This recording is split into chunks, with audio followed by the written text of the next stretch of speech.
पुरी जिला प्रशासन पक्षर आयोजित पुरी बेलाभूमि महोत्सव द्वितीय संध्या को मुख्य अतिथि भाव उद्घाटन कर आईन पूर्त एवं अबकारी मंत्री पृथ्वीराज हरिचंदन। निज वक्तव्य श्री हरिचंदन 18तम प्रवासी भारतीय दिवस आयोजन ओडिशा पाई एक बड़ उपलब्धि एवं गौरवर विषय बोली कहिथिले। तेबे पूर्वतन प्रधानमंत्री अटल बिहारी वाजपेयी प्रवासी भारतीय मानक भल पाइबार यह एक स्मृति।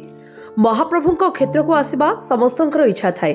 प्रवासी भारतीय माने मध्य पुरी आसी महाप्रभुଙ୍କ दर्शन एवं विभिन्न पर्यटन स्थल परिदर्शन करुछंती।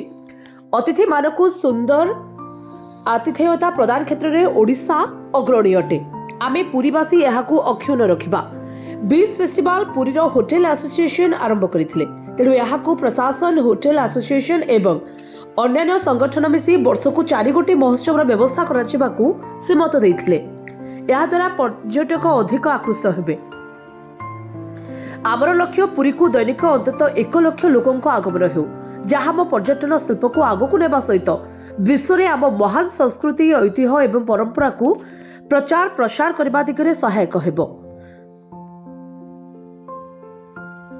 तेबे सरकार विकास पाई खसड़ा प्रस्तुत करुछंती। आमे समबद्ध भाव यार उन्नयन दिगरे कार्य करबाकू श्री हरिचंदन मत देथिले।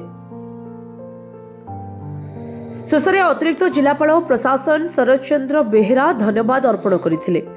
एसपी विनीत अग्रवाल यह कार्यक्रम में उपस्थित थिले। परे संबलपुरी एवं माहारी नृत्य परिवेशन सहित विशिष्ट कंठशिल्पी ऋतुराज महांती एवं बनाली होता मनोज्ञ सांस्कृतिक कार्यक्रम परिवेशन करथिले। आकर्षणीय लेजर शो अनुष्ठित होइथिला। ए महोत्सव जनवरी 10 तारिख पर्यंत अनुष्ठित हेबो। ब्यूरो रिपोर्ट जे न्यूज।